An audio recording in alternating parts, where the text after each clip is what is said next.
my probation now. So Okay, the there job's you go. going lekker. The job's going lekker. We're doing some cool stuff. Starting to flex a bit, show them my skills. Sisa. Sisa. And my step back three. Yeah. That's yeah. Ain't nobody can press Alt Control Delete like Kirk, boy.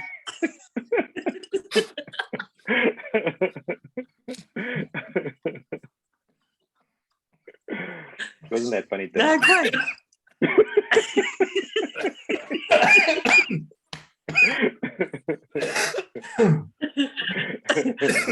Tell me, how's payroll going? How's payroll going? I'm just surviving now, man. You're joking, bruh. It's junk when you release payroll, right? Because you have money in your side and then all your business money is gone. Coco. Yeah. That's the worst part is watching it come in and watching it go out at the same time. That's the worst. Gents, I let's now that the recording is took care of business like we said you would need to take care of business, no? me. Cheers. Tell me. Me.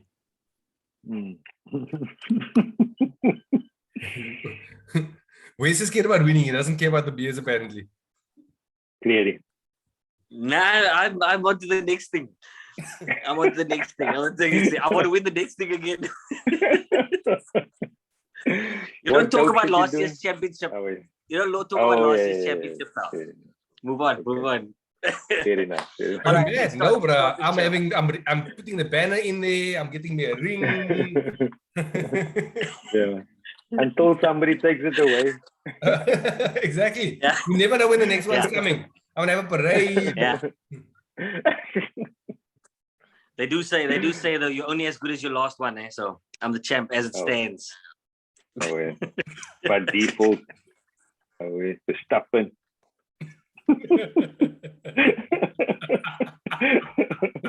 Just call him Max.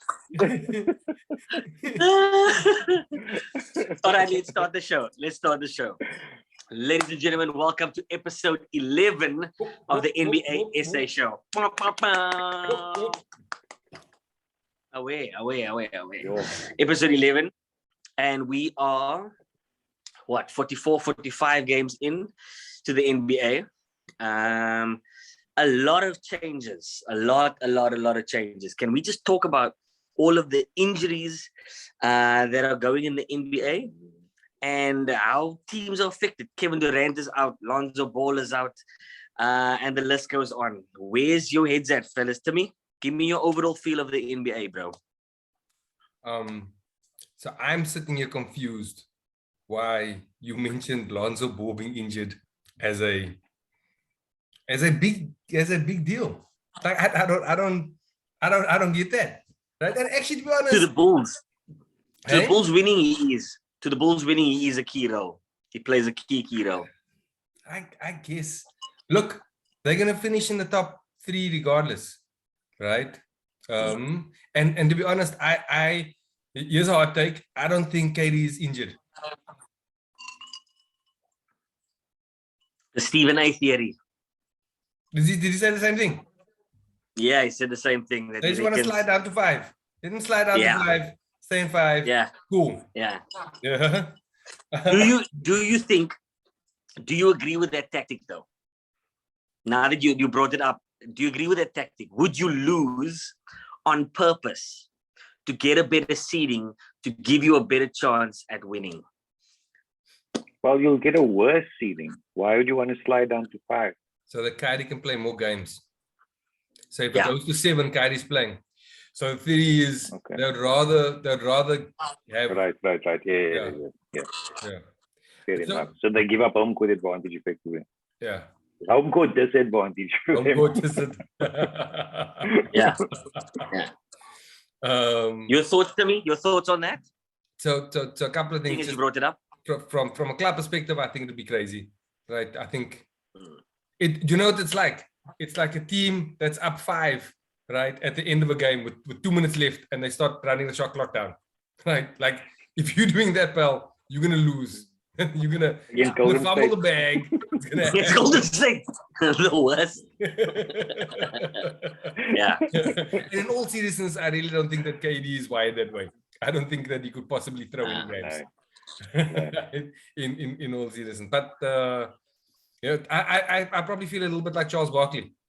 Right? Have you heard all the things that he said? And he's gone out and he said, yeah, hopes the Nets lose. That's Yeah. Yeah, and listen, maybe just more broadly, injuries happen every year. Injuries happen every year. Some of them planned, some of them are planned, some of them are not. Right? I actually think that it's part of it's part of what makes it interesting. Right. I think it's great. So I suppose as a basketball philosophy, I enjoy teams that are slightly more well balanced. They share the ball. Right? Like I dig that. Right. Teams that have gone all in with 2 or 3 players. Right. And they've gone, well, this is what it is, and then we'll put them together with subpar like NBA talent. Right. I kind of like it when the players get injured because that's the risk you take. Yeah. And then you must pay the price for that when it happens. So yeah, I guess that's what makes it a team sport. Exactly. Where's actually the model right now is get 2 or 3 players, pay them everything, pay everybody else, and the drop off to the rest of the team is nothing, and you win with that because basketball you only need 5 players on the court at any time. Right? By the time you hit the playoffs, you have a rotation of 7, 8 players, maybe 9. Right? I don't really often dig that basketball in any event. Right? I like the fact that everybody can get in it. I like team basketball. I like the ball swinging. So yeah, injuries suck. You never want to see somebody get injured. You never want to see people's careers get affected by it. Yeah. Right. But if it affects those teams, like I don't lose any sleep over it myself. Kirk, you want to add, pal? First, give us your theory on would you lose to get a better seeding? What's your theory on that? Never. I get upset when I lose a stupid bet over beers.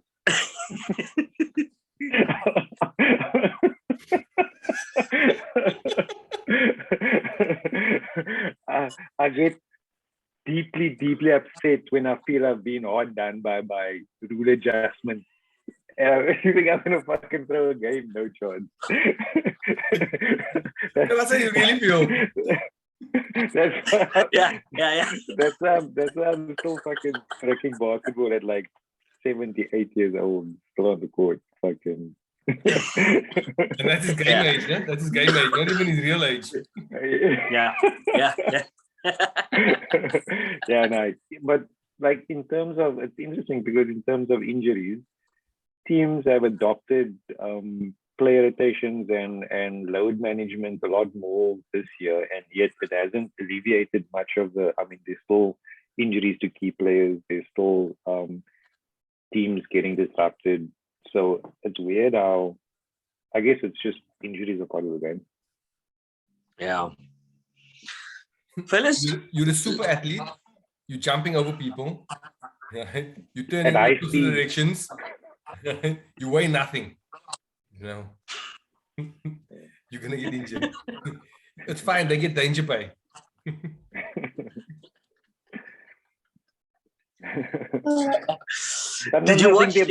Sometimes I think their muscles are too strong for their bones. Man, can't keep their muscles intact. But actually, so the other day you guys were talking in the chat, right? And you guys were talking, I think it was after a Memphis game, right? And one of you made the comment, right? Like sometimes you sit there and you're in awe of the body control that the guys have, right? And what they can do on the court. Yeah. Right? Yeah. There you go. And they were doing some crazy stuff. Right? I mean, I looked at that and look, yeah, I'm a little bit older, but I could get injured getting out of bed. I could very easily pull a muscle. And these guys are doing some super stuff. Like injuries are they're gonna happen. They're gonna happen. Yeah. It's part and parcel of being a professional sportsman. Like that's why playing the sport for 19 years is like, what? Are you even still doing? Yeah. Oh yeah. All right. It's amazing. It's Let's amazing get how to he turned that into a LeBron conversation. Like I don't. Yeah. Speaking of LeBron, Jokic.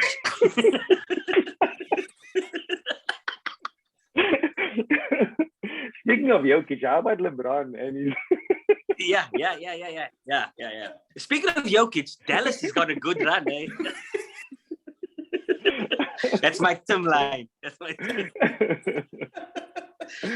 All right, but on the real though, fellas, to me, or actually I wanted Kirk to go first for this one.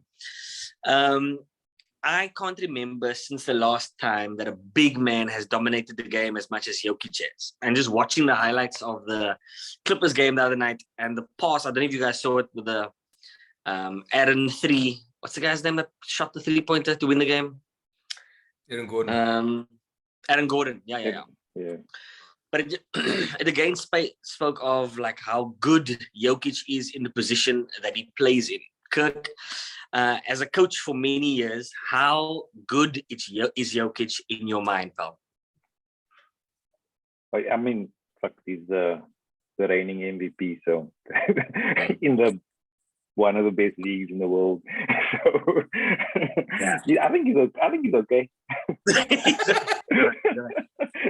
Maybe they got their own right. Yeah. Yeah. But there are so many examples of players that I don't even think actually he does change the game. I think if you just look back in the years, if you look at the way Hakeem played, the way Dirk played, I mean, I think Dirk changed the game as a center. I mean, he was a 7-footer, and he reinvented how 7-footers play the game. I mean, so Jokic has a unique skill set, I guess, but he's not unique in the way he's changing the game. I think he's just another example of the freaks that we have in the NBA that makes the NBA so fun to watch. I mean, if you look at Giannis, if you look at KD, if you look at it is the LeBron, the list is endless of guys that have the ability to change the game and play in roles that are traditionally they are not meant to play in. They say, I mean, there's a term they say, basketball is becoming positionless. It's becoming more and more positionless as time goes on, and that's just another.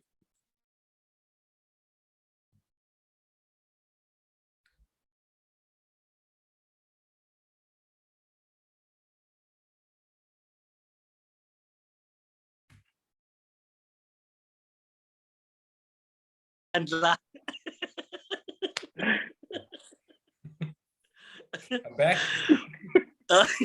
There we go. Yeah, you have to repeat everything you said. Timmy, you want to add to the Jokic conversation, bro? Sure. Your thoughts on Jokic? We're gonna go back to the Jokic conversation. I'm gonna add my thoughts to what I didn't hear. Okay, cool.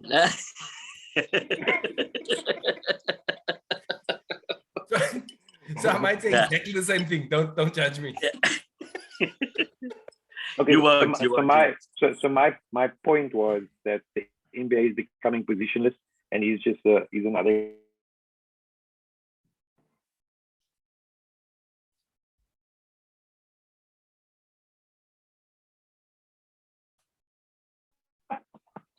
God be. I was gonna hold my back. You just talk.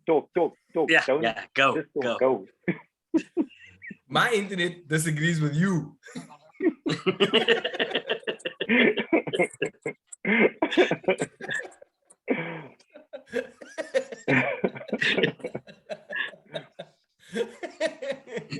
Okay, Jokic, right? First of all, you know what the best thing about him is? Right? Is he's fun. He's just fun to watch, right? And then you know what's even better about that, right? Is he's fun and he wins, right? So he takes his whole team. His team is stunk. Right? Have you seen who they've got around him? They are want. If you could place almost any other superstar and put them in that team and they're winning fuck all. They might as well look like Portland. Right? And they are right. And so those two things are quite, but maybe just one point back. Actually, Kirk may have said this, right? He's not particularly unique, and he certainly isn't the first of his kind, right? Actually, right, there was a great example that came before him, right? So Domantas Sabonis, have you ever seen highlights of his dad play? Right? His dad was big, slow, right? Could shoot from the outside, right? Pass the ball. All his highlights are behind the back passes from the center, from the top, from the bottom, right? And so he was already an example, although probably before Jokic was even watching basketball at that stage. So every now and then you get these bigs that can do it. I never actually saw Bill Walton play, but apparently he wasn't dissimilar. He was a great passing big. Passing big, yeah. I love the fact that there's more than one big in a game that looks like it's going smaller. Yeah. So on the one hand, while you have teams that can play with LeBron at 5, right, and still win games, you have other teams that can play with Jokic, right, and at 1. Yes. Yeah. Right. And those are bigs that are dominant. Jokic is interesting because you're right. Jokic is actually playing 1, right? And then you have Embiid, right, who's playing 5-5, right? But these guys are dominant, and they are great. And they influence everything on a basketball court. And I think that's awesome. I suppose actually, you know what it's very similar to, right? When the Springbok team had to keep on apologizing and justifying the way that they play, right? And it was so different from New Zealand. And one of the arguments about why that is special and why that's good is because everybody plays a different style, right? And actually that's good for a game, right? A lot of these teams play completely different styles, right? And the star players, right, can't be put in a box. They're just completely different. And I think that's awesome. And whether you talk about Jokic or Giannis or Steph or LeBron, I think it's cool that there are those superstars that are just, they are able to make their team's personality so completely different. Now, on that point, I don't know if anybody is doing it besides Jokic as good as LaMelo Ball. I know the light is young, and I know we spoke about it before, but I don't know if there's a more exciting team than the Hornets. Also, can I just comment that the Hornets commentator is the best commentator in the world?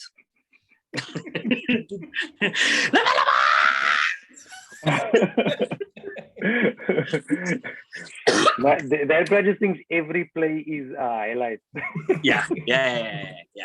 Like, oh my goodness, LaMelo Ball just subbed in. What an amazing stuff. Oh wait. But listen, Kirk, is it just me that finds him exciting? Am I in the hype? And is there a team that's more exciting for you than this current Hornets is for me?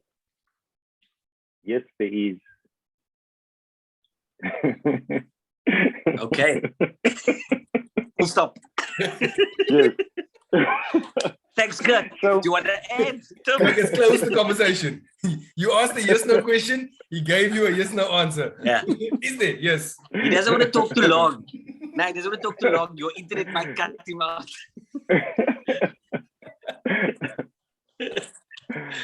All right, Kirk, so, who you got, pal? So I don't know what it is about the Hornets, but I struggle to watch them play for some obscure reason. I enjoy a number of players in their team, but I don't get the feeling that they play good basketball. Like it just doesn't grab me as the basketball that I like to watch.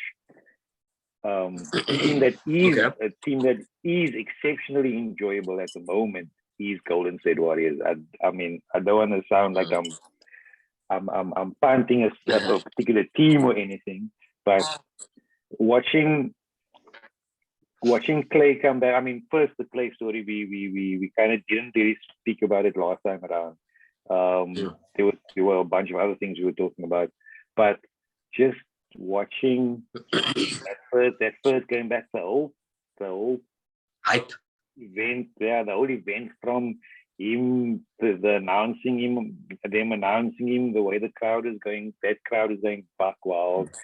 Every time he touched the ball, it was like just that whole state was mental, and it was really quite to watch. And he had his last game was his best game, and yes, it's just watching him and Steph play together again.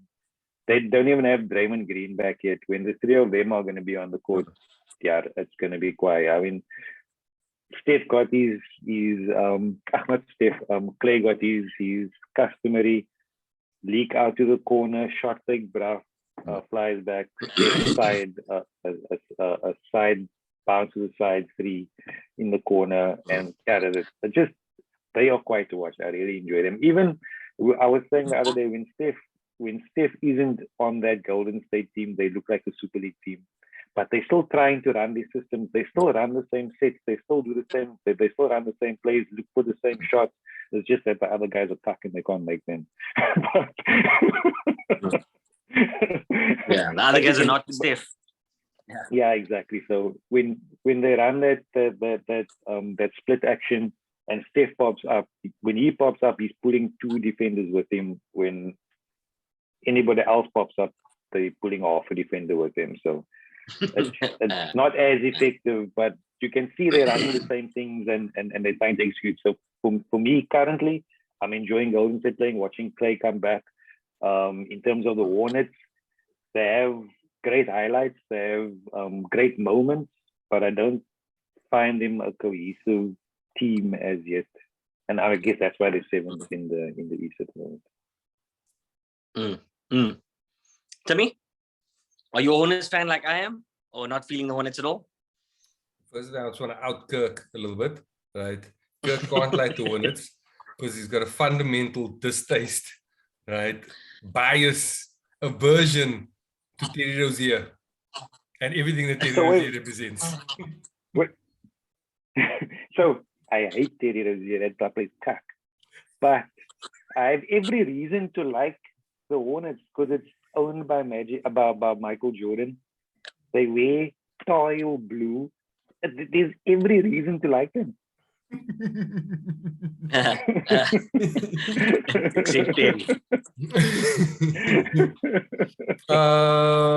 you're right, he's cuck.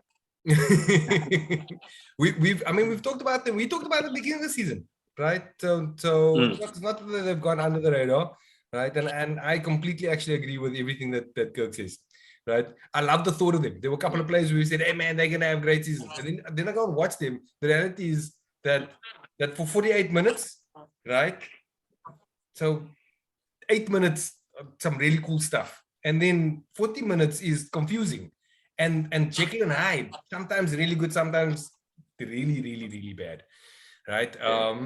And I think, so for me, watching a team play, I enjoy two things, right? The one thing that really stands out that resonates with me is when they play team basketball and that ball's flying around and they're looking for each other, right? That old Spurs type basketball, right? Love that. If they're doing that, and I suppose that's a lot of what Kirk's referring to in Golden State. So even when I don't want Golden State to win, I can enjoy watching them play, right? And then the next thing that I really enjoy that resonates with me, right, is when you can see it's obvious that the guys enjoy playing with one another, right? They're having fun together, right? And often, right, it's hard for that to happen if a team, one, isn't winning enough, right? Because it's cocky if you lose, right? No matter how much we pass the ball to each other, if we lose, we're not smiling afterwards. Yeah. We're not having fun. If we're down 20 and you're passing the ball and we pass the ball to each other, still cock, right? We're still down 20, right? Yeah. So style. Bafana pal. It will skill the whole time. And then the next thing is, the only reason why that can even potentially be fun is if we're overachieving what we expect of ourselves and what everybody expects of us. But the reality is that the Hornets don't share the ball that much. LaMelo just throws a highlight to Miles Bridges every now and then, right?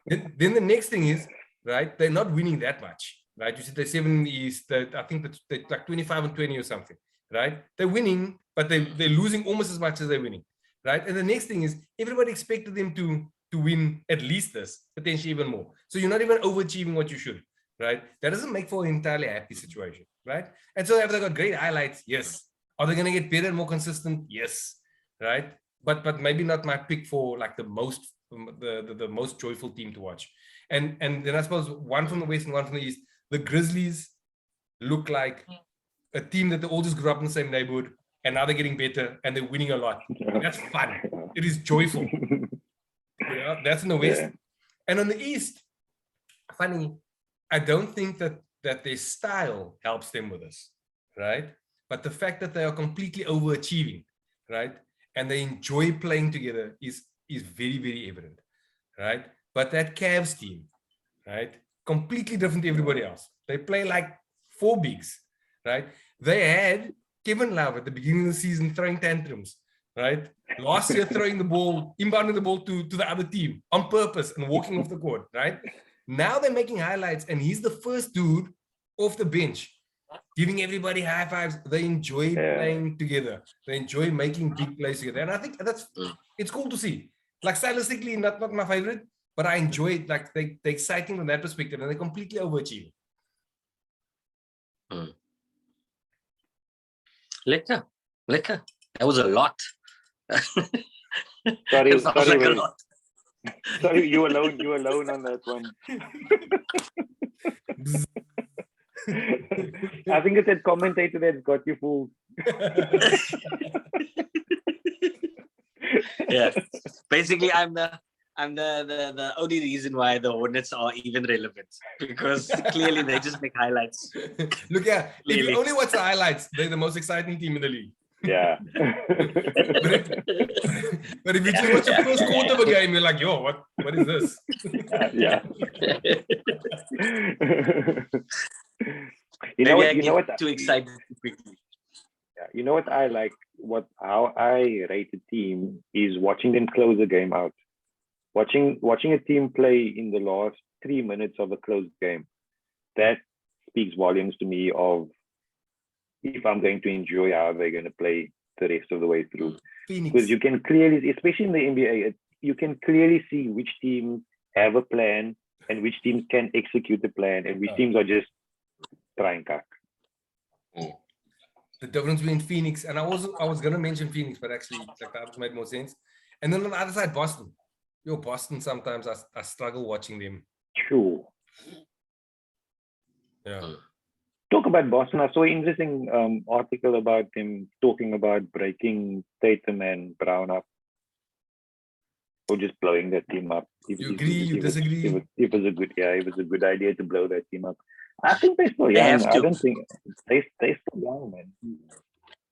I think They are still young, but I almost feel like they've tried it now, man. I don't know if that trio can take them to the promised land. I don't know. I don't know if they. Who's the third banana? You said trio. Marcus. Yeah, and Marcus. No team is going to win with Marcus. Okay. No, I mean just as a unit. Was Man. I mean as a unit. he in the last team as one? Like with Garnett and Ray Allen. He looks like he was in that. Yo. He just speaks a lot. Look, if he was a 6-man, he'd be quiet. Yeah. Yeah, but you shouldn't. You the problem is, right? Because you justifying some sort of big three. That's not three.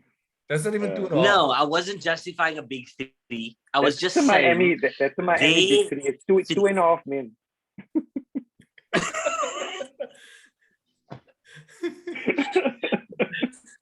I just mean I don't see this Boston Celtics unit getting better or winning more. Even though I'm a big Jason Tatum fan, I don't know if they can do it. So the only answer for me is then break it up. Choose one of them, or post the other one and get somebody else. You know what's interesting? Was it 3 years ago or 4 years ago? They were really good. They were really, really, really good. They were on the brink of making the conference finals.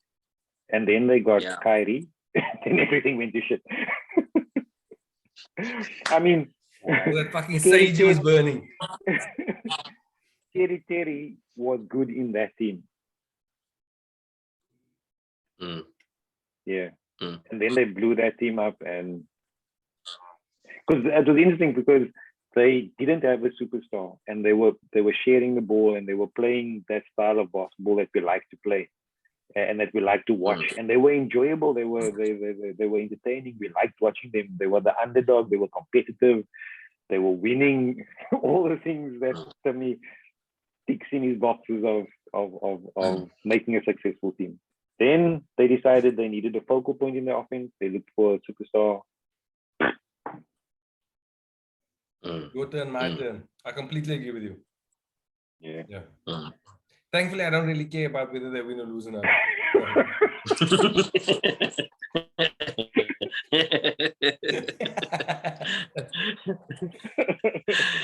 It's a no for me. It's a no for me. It's a no. No. It's a yes for me. Carry on. Yeah. So moving to the West. Let's move to the West. We always talking about the Suns, and we're always talking about Golden State. Ja Morant and Memphis has been the top of our conversation. But let's pick a different team other than also the Lakers. Let's pick a team. Why would we want to speak about the Lakers? No. I'm saying of all the teams we regularly speak about. Let's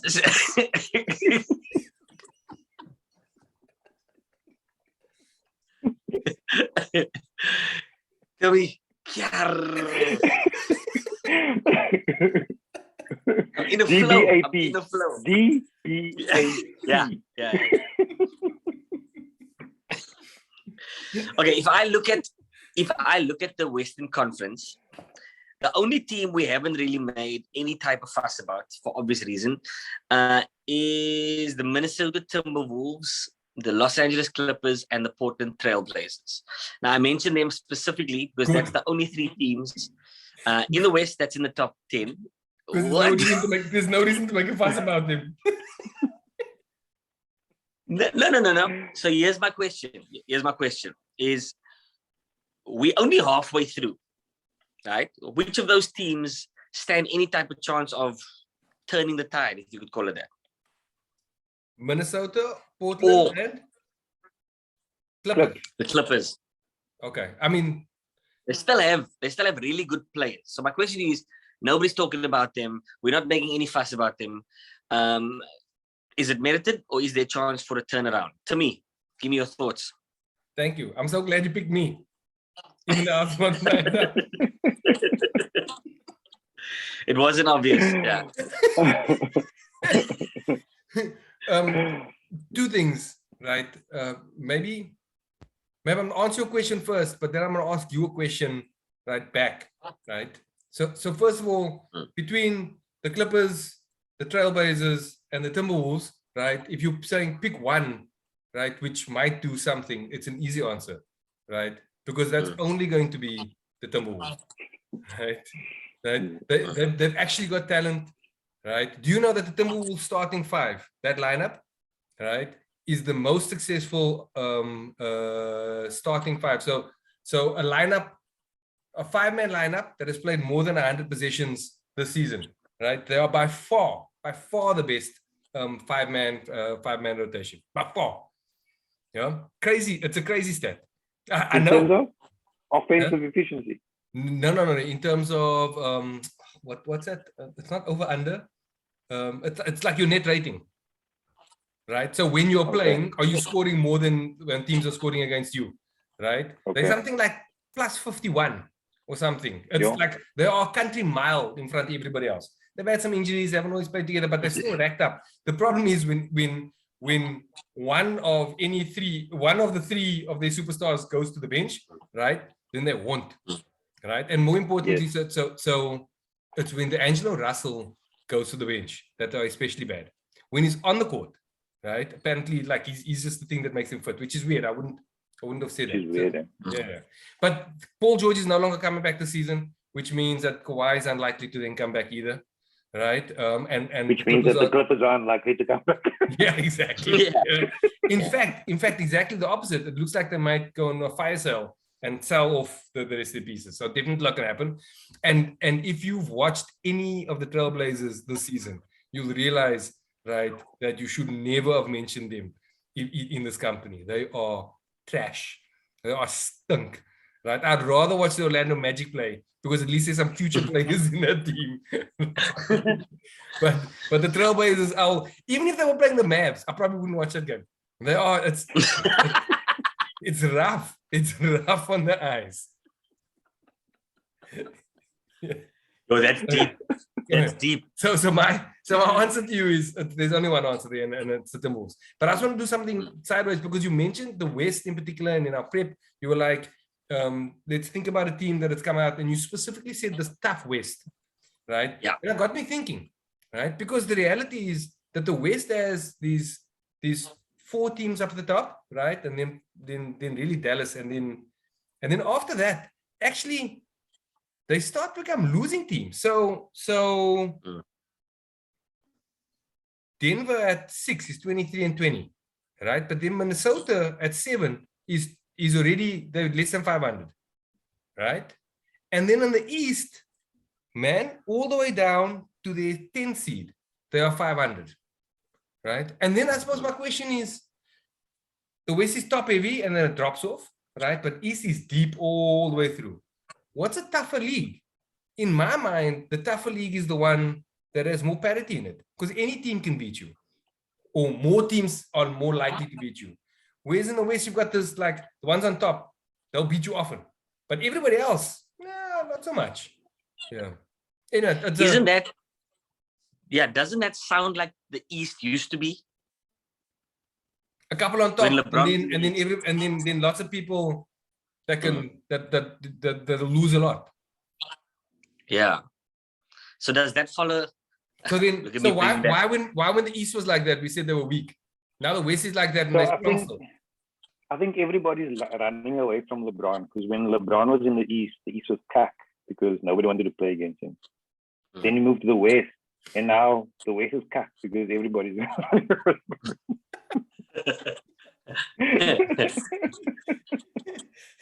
So it's LeBron's, which is tougher now. But good question, Tim. Which is tougher? Yeah. So early on in the season, we had this conversation, and commentators were saying, or analysts were saying, that the East is the more dominant league. They back to being the beast and not the least, like they called it. And then we looked at the logs, and it was exactly what Timmy said. There were 2 teams in the West that were head and shoulders above everybody else.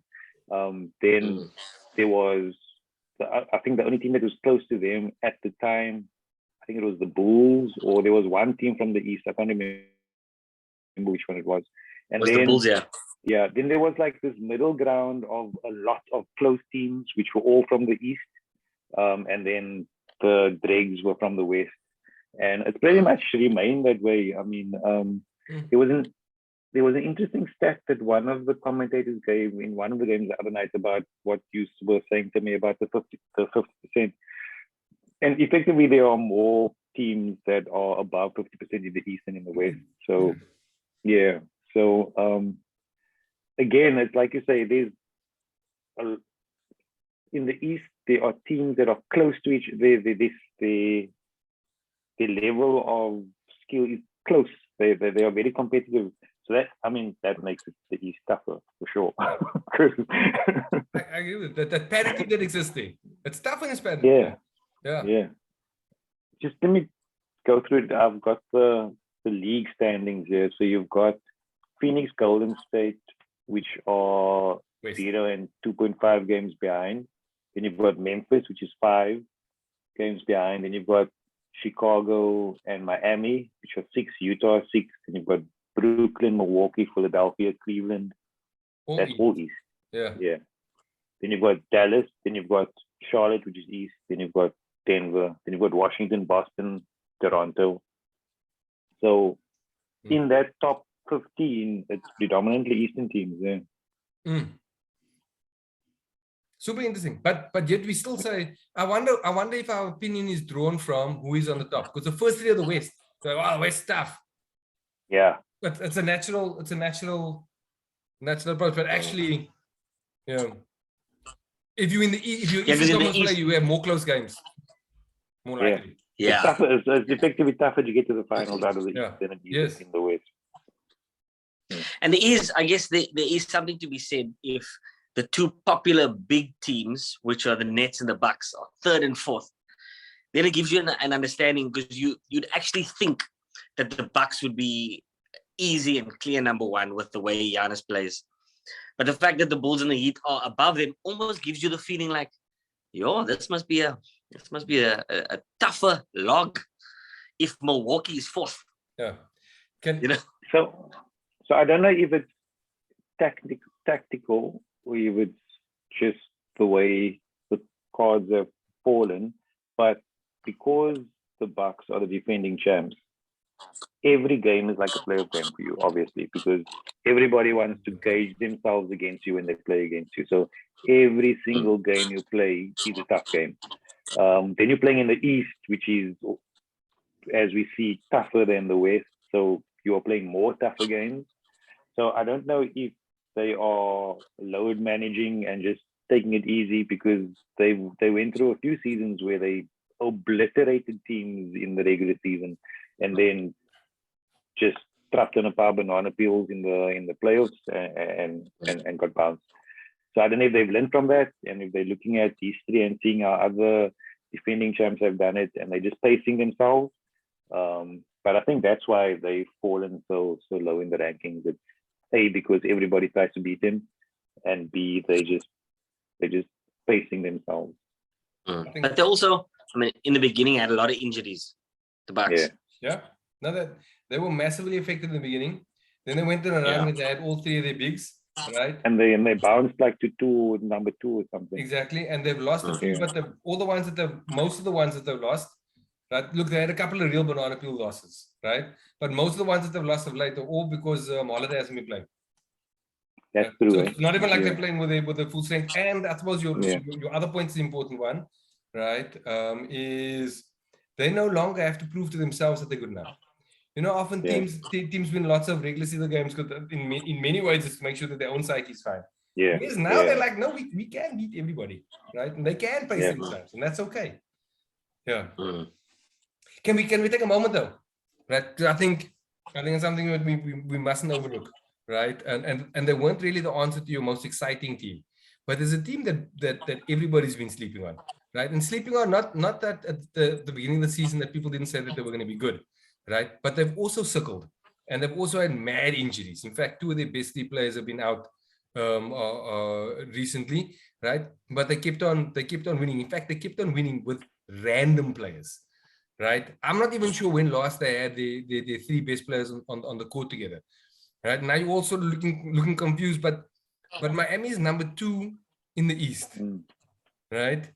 I don't remember when last Bam, Butler, and Lowry played together, because both Bam and Butler were out, and then they came back and Lowry immediately went out, right? But they have just kept on winning. Duncan Robinson's had like his worst season, right, ever, and they got like random guys playing Gabe Vincent, Max Strus. Like, if you asked me who these guys were at the beginning of the season, I would have said they play in the EPL.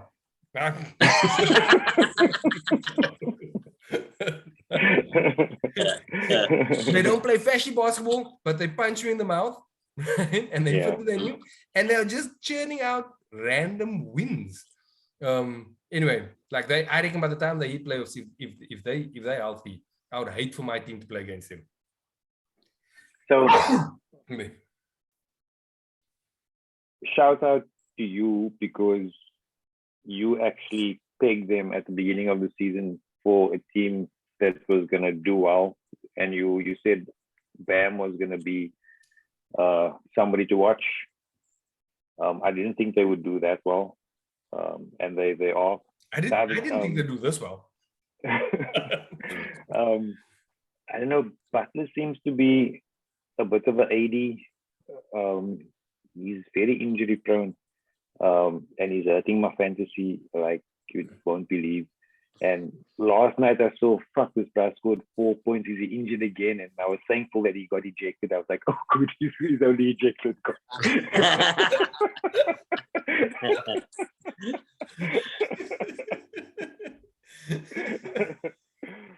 But yeah, I've been monitoring because he's in my fantasy. When he goes off, okay, this shit's popping in my head.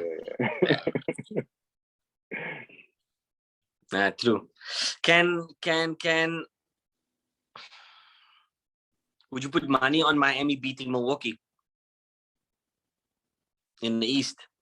That's becoming a bit of a rivalry because true. Miami bounced them out of the bubble, and then following up, they were like, "This is not the bubble, bah, we beat you." And then in the regular season, there was some fight in those games there. So that's gonna be a lekker playoff series. But although they haven't had a close series yet, right? One game is not clap this way, the other game a push clap this way. It's 4-0 or it's 4-0. Whoever wins game one, that's how I'm putting money on. Nobody's coming back. Wave of momentum. Wave of momentum is here. Oh yeah. Kirk, Cleveland Cavaliers. I'm just going down the line. Surprised that they're sixth? Not surprised that they're sixth? I know you love that rookie. Mobley? Is it Mosley? Yes. Tell us about Cleveland. What makes you like what they're about? I love the size. I love that they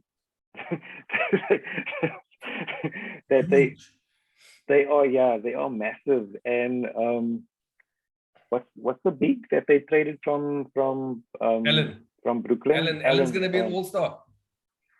Brother, in Brooklyn he was fun to watch. That brother, he can play. And just with the experience of Love coming in and buying into that team, it's really changed things around. And now they've got playoff Rondo. He's a great add in terms of experience, and he can imagine him playing with 4 bigs. It's a dream come true. Yeah. He's gonna have the ball because Garland is gonna have the ball. I was gonna say, Garland he's great. Is Sexton still there? He's injured. That he got injured. LeBron verkoop them with that side. With that pick up, LeBron was like, we need this kid here, and like, Jesus, I'm out. you can play with him. I'm going. But yeah, they such a different team in the NBA because they play so big, and it's like counter to what the rest of the NBA is doing with small ball and things. So it's fun to watch them play. Did you on one of Bill Simmons' podcasts, he was interviewing Jackie McMullen, right? And she was just sharing a story around an interview that she had with Steph.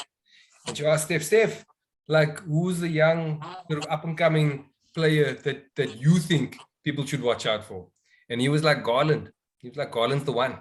And Garland's kind of like him, right? So Garland's undersized 2 guard, right? But not really a 1 guard. So sort of scoring first sort of thing. And so that's very much like Steph. So you can understand why he sort of mentioned his name. But then for him to be succeeding and doing something well, right? Like that's pretty cool. Yeah. Quite. Owens, I have no further question that I really wanted to ask. I just want to know what's on your mind, bro. Where's your head at? I was extremely busy this week. I never really watched a lot of basketball. Are we not going to talk about the Lakers? Are we not going to talk about the Lakers? No, I actually don't want to. I tell you why. I want to talk about the Lakers when AD comes back. Right now, I want to nothing. talk about the Lakers now. I want to talk about the Lakers. For real. Do you think Vogel is going Gonna through last the Ole syndrome? I think you were lost, yeah. You think he will lost? Yeah.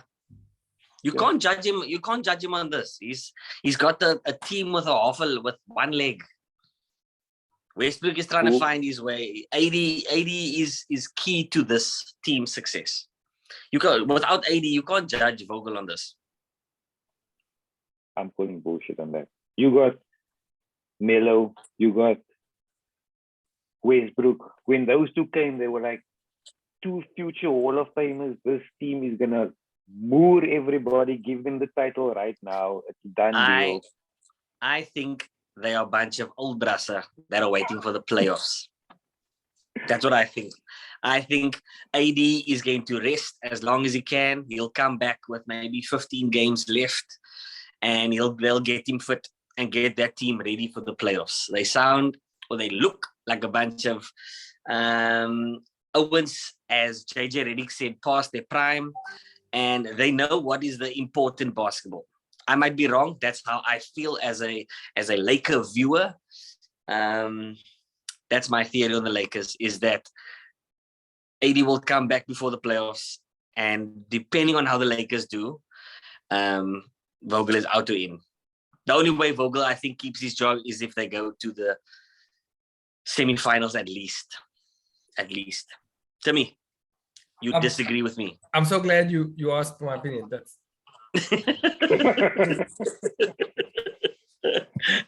he's so perceptive. That's amazing. Yeah. Mind blowing. My thoughts on the Lakers are this.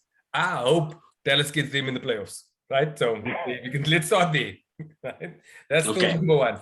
Thought number two, there's only one person that decides whether Frankie's going or staying. Yeah? And that's the GM LeBron. And that's it. It doesn't matter whether he's good or bad. Does LeBron like him? Yeah. Does LeBron not like him? LeBron likes him. Yeah. When LeBron's staying. Yeah, that's it. Finishing club. That's true. Yeah. Then do you think LeBron likes him? I think it's hard for LeBron not to like him because they want to chip together, right? So I think LeBron is back in. The only way where I think LeBron would potentially get rid of him is if for some reason, right, he believes that getting rid of Frankie would be better for his legacy if they lost. Okay. So it becomes an excuse to his not achieving in things. Yeah. But listen, I think it's when you've won with somebody and you've gone all the way and you've lived in close quarters and the bubble, everybody's close together and you've gone through a tough time, right? Like you must have a serious falling out to suddenly not believe. Like if you suddenly got crazy. So I suspect that he likes him.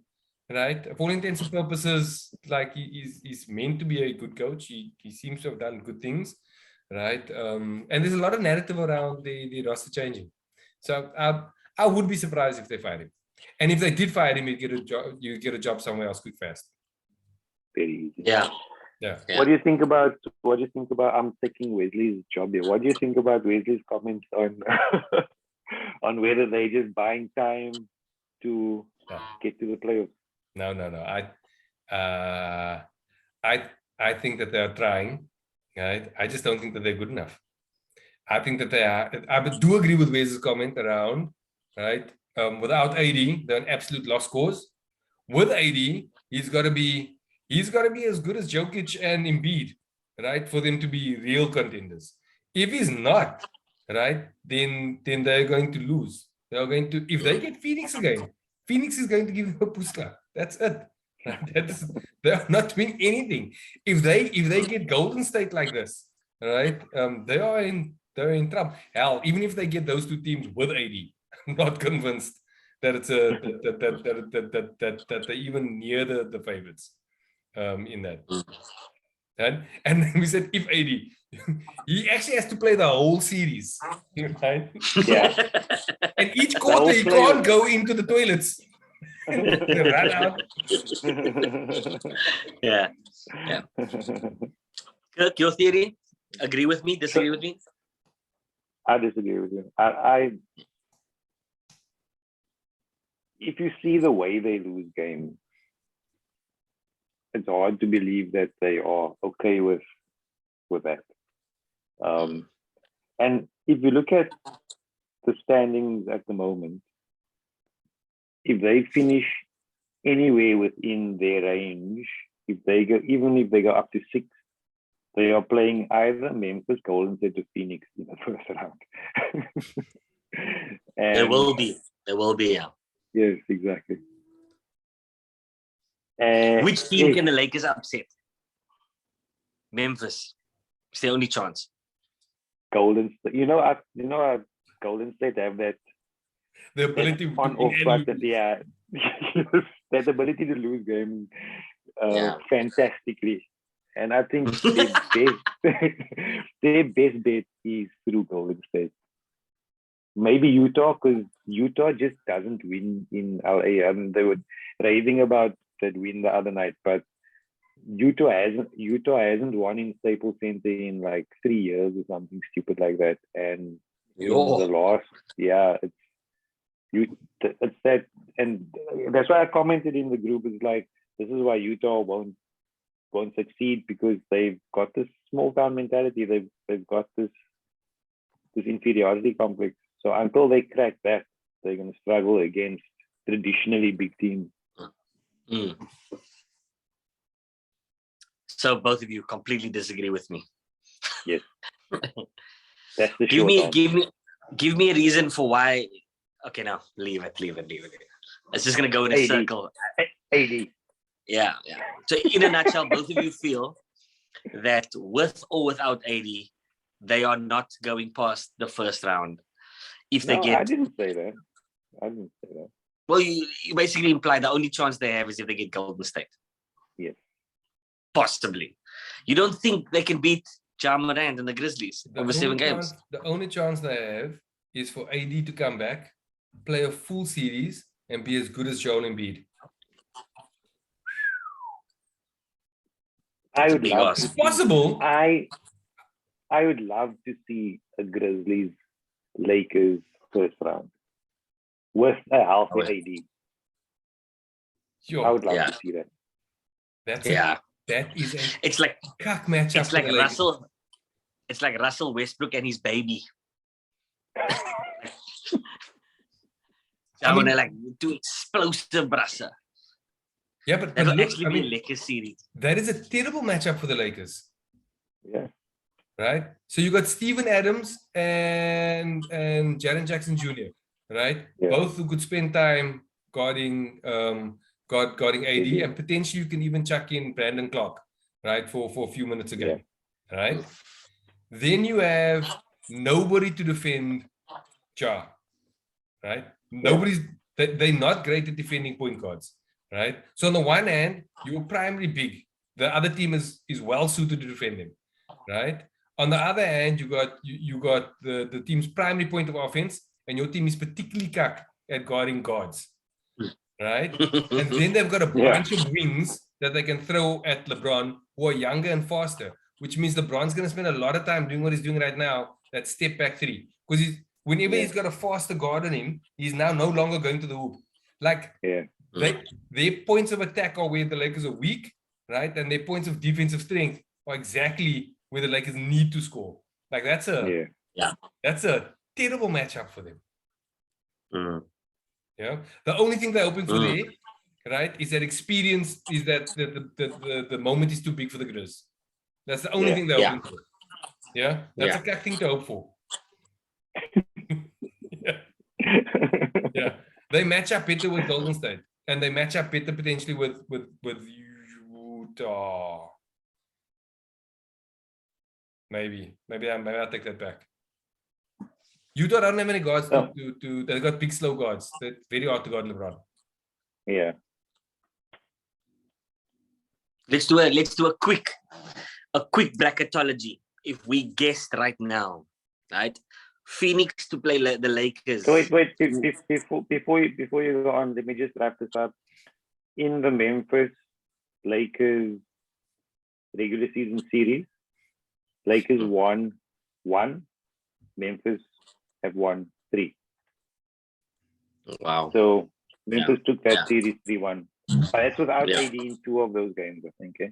Yeah. But still, I mean, in the last game, did you see how those young bucks were talking smack to LeBron? I mean, they were talking so much crap from the second quarter. At one point, the mics picked up how LeBron was swearing at them because they got so under his skin that he couldn't take it. He couldn't take it.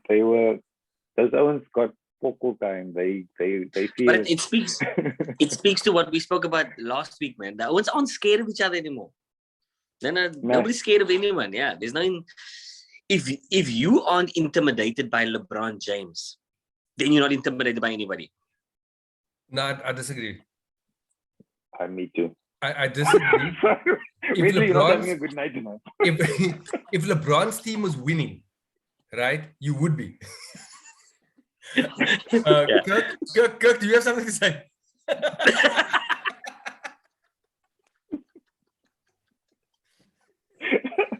Sorry, Timmy, you were saying? You know, it's intimidating. So a great player on a team that is good is intimidating. But so think about the times when you've played. You sometimes have played against a team where there's one guy that's great, right? But you talk all the cuck in the world because you know that team is cuck, right? And it doesn't matter if that guy scores 50 points. You're winning. Yeah. And you're jabbing, right? And that's the situation LeBron's in now. If you put him on a winning team, right? Even if you're up, the second they score 6 in a row, then everyone... Yeah. They don't do that shit with Golden State, right? Because they know there's always 3 bombs left and then you're down. Simple. Yeah. Good analogy there. So you know what I think it's where the NBA is at the moment. It sort of seems like there's a changing of the guard where the superstars are aging, and Owens see that there's an opportunity to step into the into the limelight and to make a name for themselves. And I think individually and collectively as teams, teams are seeing that, and teams are going for it. So just that's what it feels like to me. But it's always been superstar heavy, man. Always. Yeah. It's like until the NBA... league decides who they want to be the next bruh, and then when you watch those games, it's terrible because they get all the fucking calls and everything just goes their way. Yeah. Then it becomes cut again. Yeah. Did you guys see Giannis's answer in the week when they asked him about being the face of the NBA? So he was like, nah, you don't care about being the face of the NBA. I just want to win. I just want to win championships. He's just Kevin Durant. He can be the face. I don't want to be the face. But the pressure, though, right? Eh? You're gonna love that though. That's great. Yeah. Exactly. He actually makes him more likable. Yes. Yeah. Like the fact that he doesn't care about those things. And it's so important to Americans. Like you need to have some sort of... You must have this hierarchy. Hierarchy of... Yeah, there's a marketing value. Yeah. Yes. There's a hierarchy. One guy must be paid more. One guy must be valued more. And the rest must follow suit. And that guy, he's the face. He's the brand. He's the, it's say. And to Giannis, he's like, Kiki, I've won it all, man. I don't give a damn about the face. This means they pay me fat salary and I'm like, 50 nuggets, please. Not 49. Yeah. You guys want to add on to that? Not Tim. No, but I mean, just like the your theory on brand players, right? Both of you love the team aspect of basketball so much. Doesn't that bother you? Not when the team you support has Luka.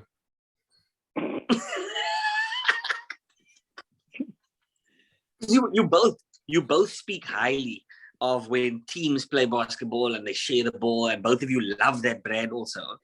So how much does superstar basketball bother you? So I want to say something. I watched a Dallas game the other night, and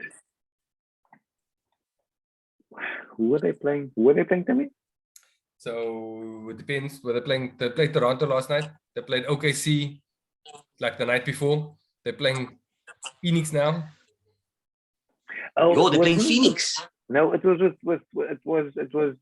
OKC. It was OKC when Josh Giddey did that two stupid fucking mental things at the death of the game. Yeah.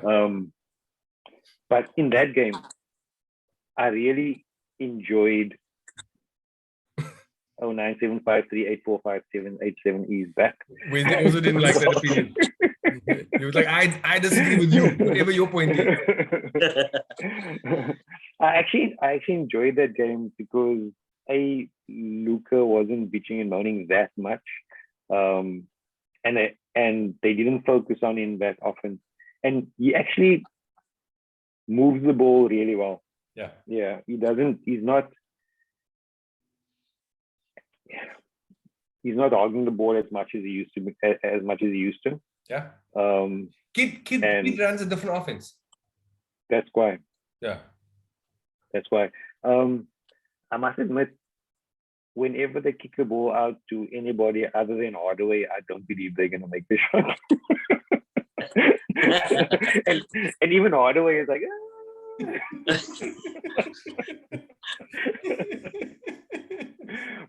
but I do like the way they're playing basketball at the moment, and I do like the way Luka is adjusting to that team. So interesting that you note that, and Wes, maybe just to answer your question off the back of Kurt's comments, which warms the cockles of my heart, right? Actually, there are a few superstars that are bona fide superstars, but don't hog the ball necessarily. So we've mentioned Ja a couple of times, right? But he's an offensive focal point in highlights. But if you watch the game, often they'll run a play where he has to go stand in the corner, right? And then they'll run him for a couple of double streams, and maybe he'll get the ball back, maybe he doesn't. The other ones can take the shot. It's beautiful to watch, right? Steph, I saw some crazy stuff, like Steph sets more screens than I think like any other player, right? That is not ball dominant. Everything's flowing, and so there are lots of ways of winning with high scoring franchise players, right, without them being complete hogs or the James Harden type. Yeah. Okay. Kirk, any comment? I did have something to say, but I forgot what it was.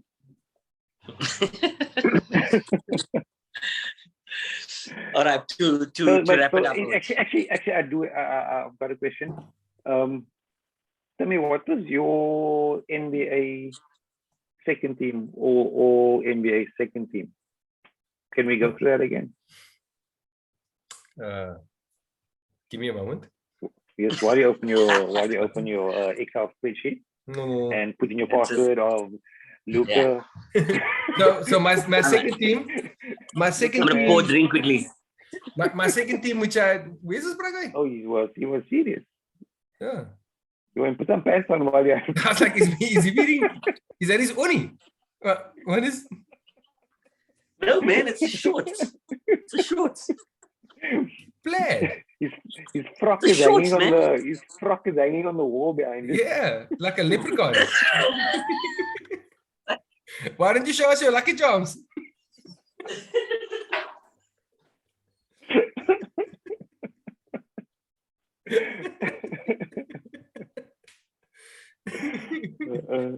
I don't know if we need Wesley for me to tell you my second team.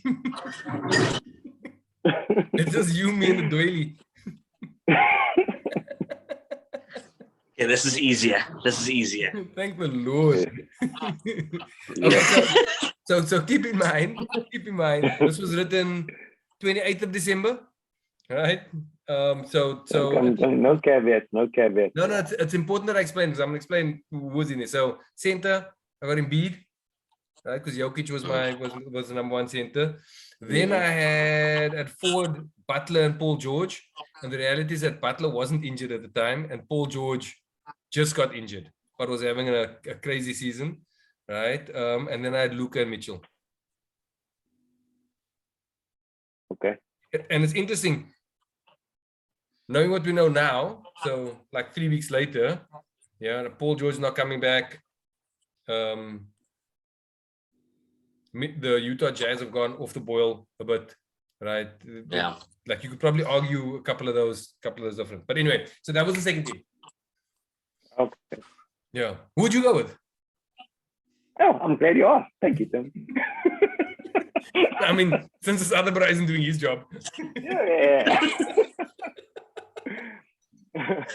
I'm just here. Yo, why don't you go pour another drink? We've got this. It's fine.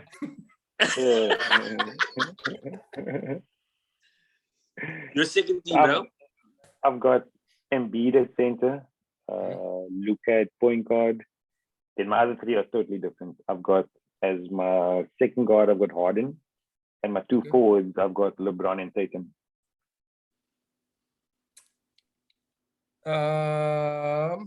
So obviously I agree with you with Embiid. You know, to be honest, I was probably a little bit of a homer previously. I was hopeful for the Luka, and thankfully the last month has probably proved that right. So cool. So I'm with you. LeBron, I don't argue with actually, and he's been immense over the last month. So completely agree with you there. Tatum and Harden. And again, I might just be struggling with this because stylistically, I don't always enjoy it. Funny, I don't mind Harden. I quite enjoy watching Harden playing, specifically in the Nets framework, right? Maybe I'm struggling because he's just not the Harden. He's just not as good as the Harden we knew. But that's exactly why I'm picking him. That's why you like him. He's shown and that he is actually the old Harden, but he doesn't need to be. He doesn't need to be that, because when the other two are out, he takes over. He puts up stupid numbers. And he's the point guard, right? He's the point guard. So he's distributing. Yeah. Exactly. So, I mean, so in that team, when he's playing with other superstars, his scoring drops slightly, but his distribution and his rebounds are still on par. And when he needs to score, he can take over a game and score and drop a 50 or 40 or whatever he needs. So I think he's super talented, and he's figured out the rule changes, and he's starting to get to the free throw line a lot more now. That slowed him down at the beginning, but if you watch him now, he's getting to the free throw line and he's shooting a lot more free throws now. So that is true. So hold on. So maybe. So that's your guard pick. So out of Luka and Harden. Yeah. So that means I can't remember who was. So Curry was in your first team. DeRozan wasn't. No, Harden was in my first team. Oh, Harden was in your first. Oh, of course, you weren't allowed to put Harden there. So now you're dropping him down. Yeah. And I think he moves fucking Spider-Man any day. And so you take him over Mitchell. You take him over Levine. You take him over Ja. Oh. Because actually, if I had to revise it now, why wouldn't I put Ja there? I would put Ja over Luka. You put Ja over. So you go. So you take Luka. So Ja and Harden over Luka. Yes.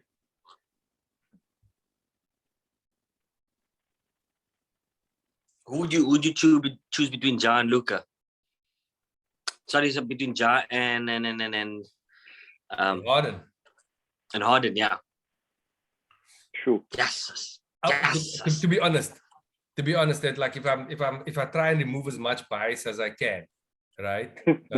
So let me try and remove that. I can't obviously be objective. Yeah. I could probably make an argument for and against Luka, Harden, and Ja. Yes. Right. Like, I don't know if you get You got to pick 2 or 3. I wouldn't gonna be be wrong. upset with you with any 3 of those picks. Yeah. Yeah. Yeah. Yeah. Yeah. But we all agree Donovan Mitchell is out. Yeah. I'm fine with that. I'm fine with that. Same for Utah. Yeah. But okay, but maybe then more controversial. Your more controversial pick is Tatum. Does Tatum get in this simply because Paul George? How is Tatum there over Butler? Has Butler not played enough? It's because Butler's on your fantasy team and you frustrated with him, and now you must scope him out.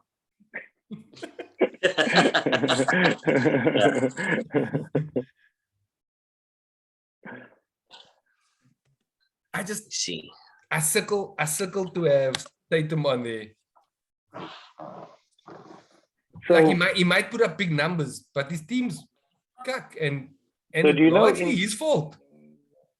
Look, so current league rankings, Tatum is third. The 3rd best player in the league. Because of numbers. Yes. What else do you fucking look at when you choose your fucking MVPs? Winning, right? Bullshit. There's only one MVP, right? That was on a cut team recently, right? And that's Westbrook. Because it's so you're telling me that you're gonna put Joker on your first team, your all NBA first team, because of winning, and they are fucking 13th in the league at the moment. So a couple of things. So you're putting him there purely because of numbers. No. You can't tell me it's because he's making his team win, because his team is not winning. But hold on. So actually, maybe I'll do it this way, right? Because there's a degree of difficulty in this. It's like in the Olympics when people do that diving, right? I can dive and have a big splash, right? But get a 9.9 because I did a triple fucking flip and I spun around and I touched my nose and I touched my toes and then I went in, right? You can drop in and do a pin drop, right? No splash, but your dive was cuck because all you did was you dive straight, right? The degree of difficulty does count for something, and that's subjective. If you put Tatum on Jokic's team, they will be as cuck as OKC. You can't do that. Hey? They will be as stuck as they are right now. No, they'll be fucking worse. They'll be worse. They can't be any worse. If you put Jokic, right? If you put Jokic on that Boston team, right? That team's fucking top 3, pal. Him and Brown and any other two. Because they got Tatum in that team. Right? Because they got Brown and Tatum. So look, all of those things are all just factors, right? All of them are factors, and some of them will be weighted differently. I do think the Joker's degree of difficulty is significantly more. Yeah, I struggle with Tatum. I think he's a for now he's a big stats bad guy type of guy. Big stats bad team. Yeah, I would maybe I'll put it to you this way. If I was starting a team and I had the choice, right? Who do I pick? Okay, I'm maybe I'm defending the picks that I had over here, right? You say we only playing for sorry, who are your forwards? Okay, Butler and Paul George. So I said if we're only playing for this season, right? Who would I start my team with? So we're gonna play just for today. Okay, and so now we can pick our teams, right? I'm picking Tatum third every time. I'm not picking him over Butler. I'm never picking him over Paul George. Right? I'm never, right? And his stats could be better. Right? His stats could be. I just couldn't think of a world in which why I would pick him over one of those two, because those two we're forgetting win. We're forgetting Booker and CP3. How are neither of you adding the top team in the East? So I think I think you're required to pick 2 forwards and 2 guards, right? Yeah. And so that would mean that we'd have to pick Booker and CP3 over Ja, Harden, and Luka. And I don't know if I'd make the argument for that. So just purely on a forward basis. Yeah. Interesting. Both of your teams don't have anybody from the Suns or anybody from Golden State or anybody from the Bulls. So actually, my next comment to that would have been, I probably would pick Draymond Green, right, over Tatum as well. And his stats, he's got no stats, right?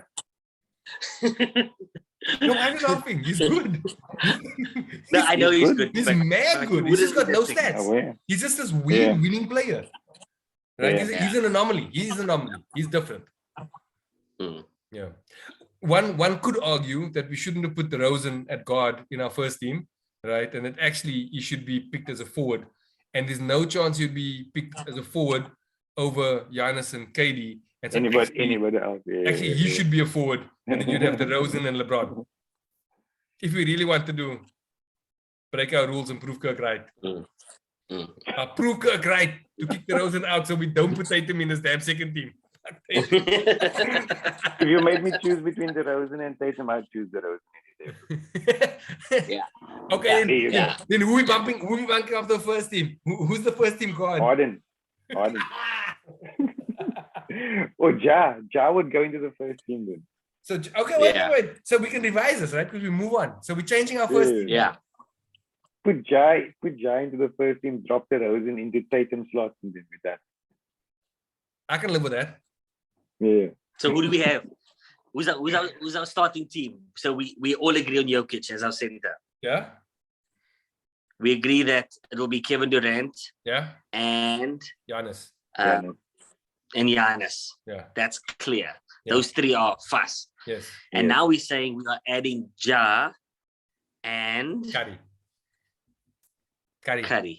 Yeah. Oh, there is the Golden State player. Yeah. Yeah. And then in the second team, right, we got Embiid. He's fast. Yeah. Yeah. We got LeBron. Must.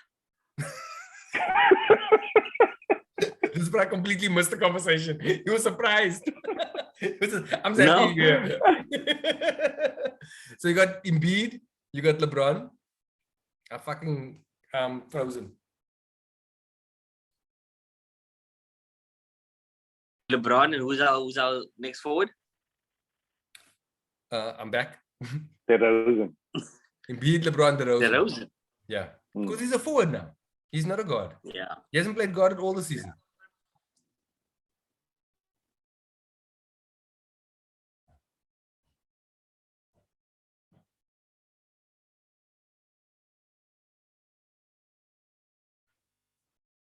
Going with Luka and James. The hard one. Harden. No Levine. Sorry, man. Yeah. Interesting that I voted for him in the All-Star game, but no Levine. I think the West Guards are just better. He's quiet. There's a third team, Wes. There's a third team.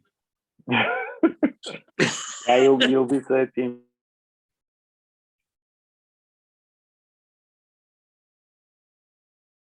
John Moore's all his own team stats. Who? If you look at Levine, DeRozan, Butler, George, Tatum, LeBron is 9 them in stats. Since I'm on my phone at the moment, can one of you just WhatsApp the group with this first team and second team and then just date it? And we can reflect back on this in a few weeks' time. Cool. When we pick our third team. we can bump players down, up and down. but that's it, right? You got to revise it throughout the season. I think that's it. That's why they pick it at the end of the season. Yeah. But you can also see at different parts of the season where they were like, I was a proper Paul George believer, and then the bra got injured. Yeah. Really nice. Where's? Yeah. Yeah.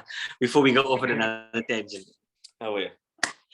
Short Who did wins. we This was a have? bit of a Who did we have as our second guard in the first team?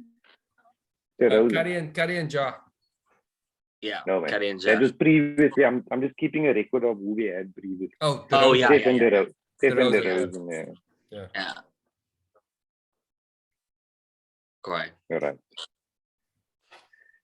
Kawhi, man. Shorter. Also, can I just end with maybe just one note, right? Because I've obviously seen the Mavs start to do a little bit better now, right? Can you guys hear me? Am I frozen?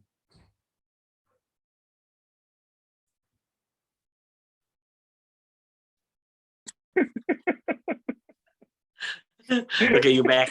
You're back. For fuck's sake. Man. Now the Mavs have went on a run, right? You start looking for each game, and they're potentially on track to go and catch Utah now because Memphis has just disappeared, right? You notice scheduled losses a little bit more, right?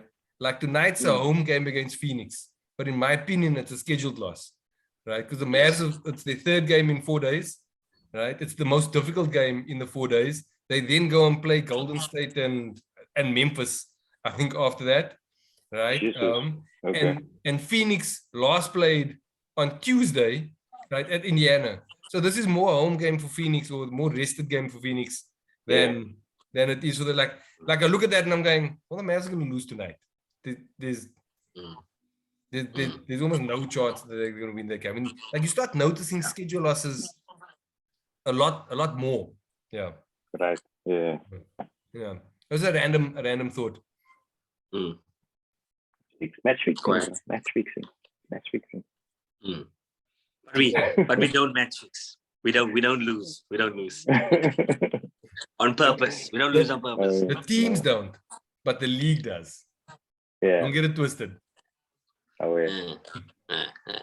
So tonight you'll see some load management for certain players that have picked up injuries.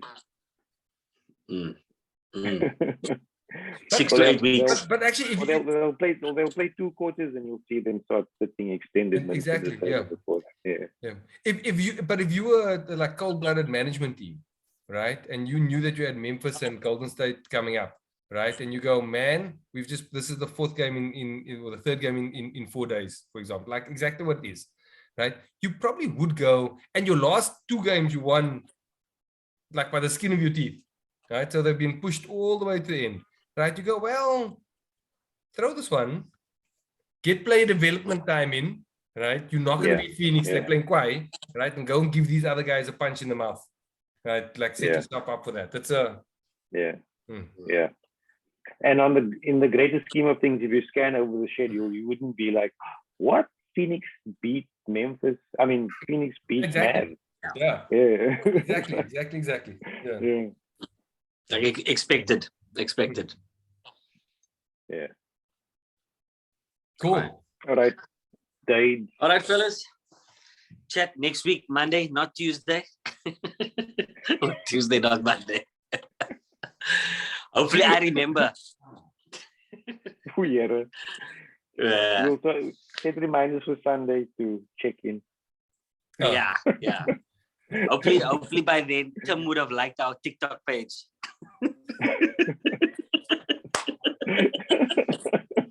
That was freak funny, bruh. When you said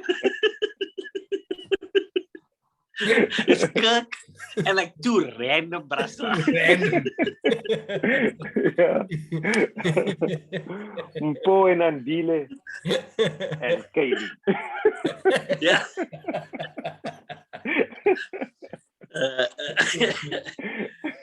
All right, safe boys. Have a lucky evening. Right. Cheers. Bye. Bye.